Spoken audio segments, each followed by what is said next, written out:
The Dancing with Wisdom podcast. Hello, and welcome to the Dancing with Wisdom podcast with me, Sonora Hager, as we invite you to join us on this quest to make sense of life. My name's Elliott Frisby, and I'm just a mere student in all of this. And I ask questions, and hopefully we'll go away with a little bit more wisdom, which is definitely happening. Now, the last podcast we did, we were exploring Defining wisdom within the divine, and we both finished the podcast, didn't we? And we have stuck to our time schedule with these, so people can have them in a break or a lunch break. And we were both kind of like, it's not finished. We've got more to say here. Yes. And you there was some loose ends, I think you referred to it, loose ends that That's needs to right, be tied up. yes. So why is it that you want to continue this podcast? Because I think defining wisdom with the divine is so fundamental to this whole quest for wisdom. Because wisdom is not just about solving problems that I'm struggling with. It's much bigger than that. It really does impinge on questions like, why am I here on this earth? What am I called to do? What is the purpose of my existence even? And you can't not include questions about God when you talk about that. So I'm just going to ask a question here. Are we trying to convince people to go and follow God? Wow. Or are we saying to them, we're trying and seek wisdom, and the way of ultimately finding wisdom is just spend a bit of time exploring the journey to God? Yeah. Well, presumably you're all adults listening in, or watching, and some young people, I'm sure, as well. You're on your own journey, on your own quest, but hopefully what we're sharing here will be useful to you in your own quest. The nature of wisdom is that you're looking for solutions and answers that are outside of yourself. And even in any field, even the most intelligent and the greatest experts in any field will tell you that they only know a small percentage of what there is to know. So when we talk about God, we're talking about the one who is the ultimate source of all wisdom, and is the one who has the greatest understanding. That's why it's I think it's with that. We're not trying to get into some kind of religious discussion or argument about things. We're trying to look at this of the fact that we are finite creatures who are here for a fixed length of time. And the secular world that we live in has, I'm going to use strong words, has indoctrinated us, conditioned us. Conditioned us. Yes. Conditioned us to believe that this life is all there is. And even someone who claims to have a faith in God, I find that thinking still infects me as well. And it's very easy for me to feel that I've got to, that it's only this life matters, and that then nothing happens after that. And yet all religious teachings, people across the world, across centuries and places, all have the same conclusion, except for our small blip in world history, to think that life has consequences and that there's much more to life than what we can see. All right. So So when it comes to wisdom, a lot of people rely on what they hear. We've covered that, like on television and things like that. That's what they do. And one thing that you hear a lot from the powers that be is, say, God bless America. Or in here, God bless us all. So we hear the world leaders, I said it loosely, all right, saying God bless us all. They're using that word God, okay? Yeah. So suddenly, if you think that we are relying on their wisdom to run the planet, but they are referring to God, they're even bringing that in. But my question is, even though they're saying it, are they actively supporting us in our seek of wisdom with the divine? Yes. And what I find fascinating, I get what you're saying there. What I find fascinating is when I go to the biblical scripture, is that the Bible talks about world leaders, kings and kings, and there's the Pharaoh in the book of Exodus. And what's fascinating is that it shows the inconsistencies, it shows the mistakes, the failures that they make. Whereas obviously our world leaders often like to try to hide behind their mistakes or pretend that they're not there. But the reality comes out. In how so? So what am I getting at? I'm getting at the fact that we learn from their mistakes, and the Bible is very clear about decisions and choices that they make and the consequences that result from those choices. And so you begin to see the big picture of where things are going. So you have Pharaoh who refuses to bow down to the God of the Hebrews, and Moses keeps going again and again. And you see, because of Pharaoh's stubbornness and pride and his arrogance, that ultimately judgment comes on the Egyptians. So when you say judgment will come, how? So I don't necessarily think that, say Boris Johnson, who's the current prime minister, necessarily wants to do us bad, and no. but the thing is, there's going to be people in this country who are saying he's doing a really, really terrible job, without having the wisdom of knowing what everything's going on behind the scenes. So I said this the other day. It's like, about COVID, for example. Yes. They're saying, why hasn't more been done about COVID? And I'm like, well, I'm sure there are better ways. And in hindsight, it's very easy to say that. But at the same time, I'm sure that he's still trying to sort out, things complex. like, I'm sure he's still trying to sort out things like, attacks and, on the country and yes, terrorists, things like that. I'm sure that's all going on still, absolutely. So they're doing the best they can. So let's just say, what is that judgment you're referring to? Oh, sorry. So we're going off in a different direction here, but that was in a sense of the judgment on the Egyptians and then the Israelites, as it were, going from slavery and finding their freedom.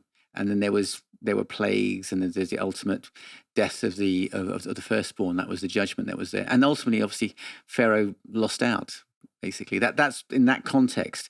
But what you're also referring to there, when you're talking about the Prime Minister Boris Johnson, is this issue is that we all like to think if I was in power, I was in control, I could do a better job, and yet world leaders need wisdom, because they're fallible human beings who are trying to do the best they can from how they see, and they're going to make mistakes. Because one thing that keeps popping up in my head is about the solitude, the meditation, the prayer. Yeah, that comes up a lot. Yeah, and it's really important. Do you know what? Even my youngest, who's 5, does something called Peace Out. Have you ever heard of that? No. What's that? It's great. It's for kids. It's a little Peace Out, where 5 minutes where they watch this. They're on the screen, and then someone tells them to close their eyes, and then they imagine that there's a balloon going up, right? And it takes you into that point of solitude. Separating yourself from the crazy, which I think is brilliant. I'm so happy that happens. So it takes you, and so what it's doing, it's putting you into what psychologists would call a flow state. Is that you're neither aware of what's you're neither of the past or the present, or you're fully in the present, as it were. You're not aware of the past or the future, and you're totally lost in that experience. Which could potentially be where wisdom lies. Because if you think about it, if you overanalyze something, is that wisdom or is that you overthinking? Yeah. Yeah. And if you're going with your feelings, that could potentially be, well, how has my day affected my feelings today? Yes. They could be a bit ugly, or it could be really over the top joyful. Okay. But in the middle somewhere, is that where wisdom is found? Because if I meditate, when I come out, I have clarity, and often first they say that creativity comes best to you in the morning. I'm a songwriter, and creativity comes best to me in the mornings, or late in the evenings when you're fresh. Well, it's fresh. When you're disconnected. Yes, it's the day's happened. I'm suddenly deflated, and that's why you can't write. You have writer's block when you've got an active mind. Yes, you're overthinking things. Yeah. So does wisdom lie in the middle somewhere? It can. I always hesitate to give it a definite. Yes, it can, but wisdom is also found in the hurly-burly of difficult relationships. I'm gonna take that, by the way. Hurly burly, I like that. Hurly burly. It sounds like a cocktail. I'll have one hurly burly, please. It's found in all that sort of the confusion of complex relationships as well. So that's certainly not a place where you're, as it were, in the zone kind of place necessarily. See, because what I'm trying to discover, okay, as the student over here, that what I'm trying to discover is, let's just say, now I like to think that I'm on a good place towards my wisdom anyway. I like to think, and I'm constantly learning, but I like to think that I can, not always, but sometimes acknowledge it.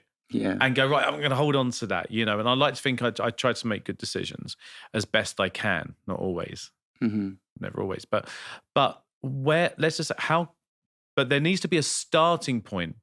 There needs to be a starting point for people to actually say, okay, I feel like I'm receiving wisdom here, and know that it's a good choice. And I think that talking about the divine, yes, then talk about divine, that is a peaceful, loving feeling. Are we saying that, right, if you find yourself having a moment of clarity and you've got this nice positive decision or thought that pops into your head, is that wisdom from the divine, and should we be looking out for more of that?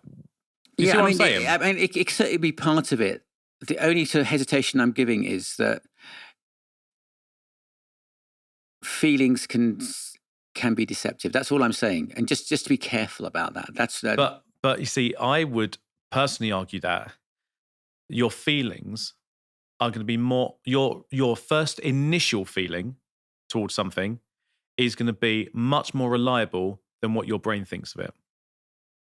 Because people's brains, okay, are molded depending on how they grow up in their walks of life, depending on what kind of education, what their parents are, what their peers say, what they watch on television, and so on and so on. But when you've got a feeling, I've just met you for the first time, say, Sunil, I've just met you for the first time. Okay, I'll get a good feeling off this guy. Yeah, 9 times right. Or you get that feeling, and you just like, I don't want to. You're not sure about that. Yeah, that's interesting actually. Yeah, because are we touching on the subject here of emotional intelligence as well? Because emotional intelligence and wisdom do overlap. Emotional intelligence, I think, is a modern phrase for wisdom. By Daniel. Sorry, say that again. Sorry. Emotional intelligence is very similar to what wisdom is. It overlaps a lot. Okay. And there's a guy called Daniel Goleman. He's written a book that became a classic in the last 20 years or so, called Emotional Intelligence. And that's the ability, it talks about there's different levels of intelligence, but the ability to recognize feelings within yourself and with others, the ability to manage your relationships and to manage yourself, to get on with people. The only thing I find lacking with emotional intelligence is that it doesn't include this aspect of the divine. That's where I feel it's lacking. Otherwise, it's very, very helpful, enormously helpful. It's just we're trying to define here. I feel like we're trying to tie up loose ends, but we're almost finding more. We're trying to find more. So could you just, in a very crass way to saying it, like, can you define it by just saying, be the best person you most possibly can? Well, we've said it in the sense of wisdom as timeless truths that connect us to the best version of who we are and who we long to be. That's part of it. But wisdom is also, again, the Bible is very clear, wisdom is actually a person. Wisdom is found in Christ. Christ is the personification of wisdom, and he becomes our wisdom. And as we become a disciple, as we trust in him, then that wisdom comes to dwell with us. So we are given, it says in Colossians, the mind of Christ. So going with that. So because I'm thinking from some people's perspective, they'll say, well, to be honest with you, I wasn't brought up like this, and I don't really having a hard time dealing with just Christ in general. So, but do you know what? It wouldn't hurt whatsoever in going to read Mark's Gospel, and just as say, right, why don't you just pick up a book and read a bit of it, and just see where it takes you? And of course, if you are struggling to read, because I did mention this before, some people struggle to sort of read and get into this, there are audiobook recordings Yes, exactly. Of the Bible as well. Absolutely. So Mark's Gospel. Yes, there's an app called the Dwell app, actually, which basically goes through the Bible systematically, and so you can listen to it. So some people and this is wisdom, for example, some people are more audio learners than they are readers. I mean, I love to listen much more than I do to read. Yeah, I'm the same, yeah. And so you have to find a format that works for you. And a translation that works for you. I think what I want to get away, there's this sort of semi-humorous joke about being careful with the Bible, because like some people say that they like to, imagine this is the Bible, they like to open on a certain page and then take that as God's wisdom for them for the day. So I don't know if you've heard that story. So this guy says, okay, I'm just going to see what God says to me today. So he just opens the Bible randomly and he looks down the page and it says, Judas went and hung himself. So he sort of thought, okay. he just moves it away. So and he opens it random somewhere else, and it says, "You go and do likewise." So the point being is that sort of random hocus pocus kind of stuff, really, almost like trying to be magical about it, being too mystical about it in that sense. Do you know what I think? I think we need a Defining Wisdom with the Divine Part 3. Oh, wow. That's what I think we should do. And do you know, I think we should do it as an experiment. I think, so I've told you that I want to, one of my books to read this year is the Bible. Yeah. So I should go away, and I've read some of Mark's Gospel, but I'm going to go back and read it and make sure that I've covered it all. Okay. Yeah. And then perhaps the listeners could do the same. Yeah. And then what we could do is we could actually just have a little discussion.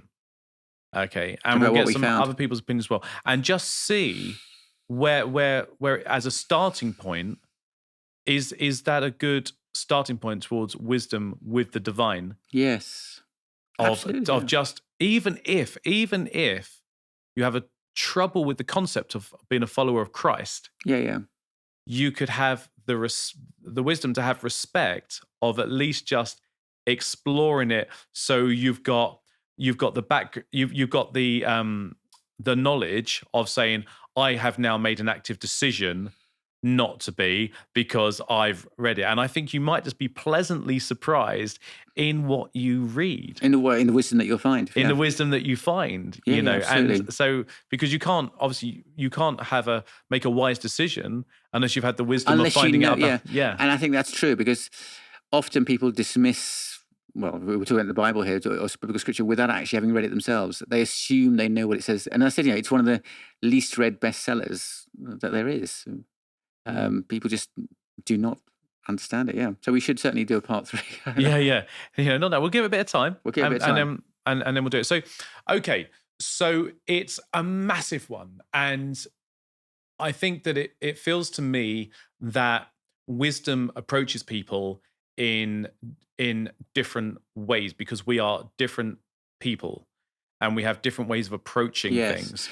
Yeah, but it feels that there is a fundamental behind that whole learning, no matter what angle you come from, and that is from the greater being that has created all of the options. Yes. Which ultimately is God. Yes. Am I getting there? Yeah, that's certainly. I mean, and in a sense, that's who we're talking about. That's the God we're talking about, who ultimately sees all the complexity and chaos that's there. Like that.